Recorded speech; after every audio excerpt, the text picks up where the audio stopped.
1er juillet 2018, ce sera l'entrée en vigueur de la directive européenne sur le voyage à forfait qui a été votée en 2015 et qui va entrer en vigueur dans tous les pays membres de l'Union européenne pour apporter des nouveaux droits aux consommateurs et harmoniser notamment ce secteur de consommation en faisant notamment rentrer le voyage dans l'ère du numérique.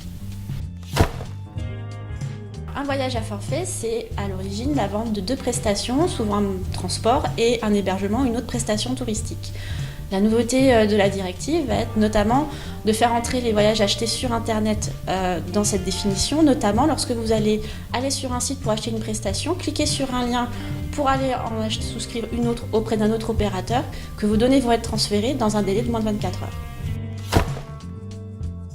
La directive va apporter de nouveaux droits aux consommateurs, notamment en matière d'informations précontractuelles. Donc avant la conclusion du contrat, les opérateurs devront fournir plus d'informations sur, par exemple, les visas nécessaires au séjour ou les obligations sanitaires en fonction des destinations. Il y aura aussi plus de droits en termes d'annulation du contrat, que ce soit des annulations moyennant certaines pénalités qui seront encadrées ou sans frais dans certaines conditions. Et il y a également une amélioration des droits sur l'assistance, notamment sur les retours. Si les vols ou les trajets sont annulés, les consommateurs devront être pris en charge ou pourront organiser leur prise en charge et être remboursés par la suite par les opérateurs.